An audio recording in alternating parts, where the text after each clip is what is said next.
welcome, some others. Welcome. Far. Miniminer, you've got a bit of a map for us. We can see where it's been spawning.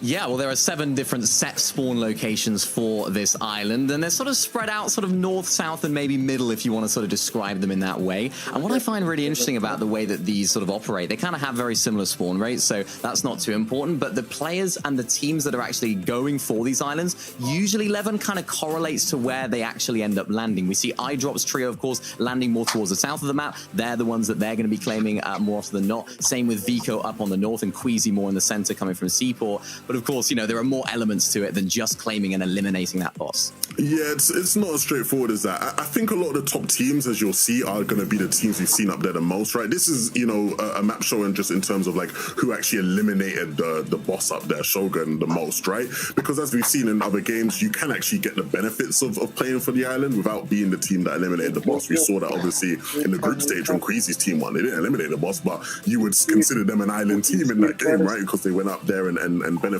from it. I think the key thing here is that some teams like it more on certain pools. When I've spoken to Queasy, he likes it more on far pools because on, you know, zones that are in or around Seaport, they can just get their surge in Seaport. They don't really have to venture out and leave. So I think we'll see a bunch of really interesting fights from the best teams, the likes of the Queasys, the iDrops, the Venos up there on the island. Because, yeah, I think all the best teams know they should be playing for it. Well, guys, before we get started with game 1, I've got an extra category for you. Quick fire. Who is going to be taking the most victory royales this weekend, Miniminer? That's tough. I think I'm going to say Vico Venoflixi because they're going to make it out of that drop spot and they will win when they make it out. Levin? Yeah, I'd have to agree with that one. I'd agree with that one as well. I think the thing that's really interesting is just like the early games will just determine how this Grand goes. Where is Teeny actually going to land and does he stay there? Is I think really what I'm trying to figure out in the first sort of 4 games. So we need ourselves a Teeny tracker. Levin, are you volunteering?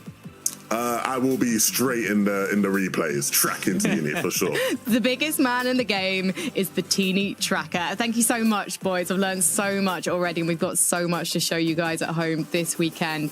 And to talk us through all of the action, we have the wonderful Takata and the fabulous The Best Taco. Thank you so much, Frankie. Setting it up perfectly from the desk. Look, it's time. The major finals are here.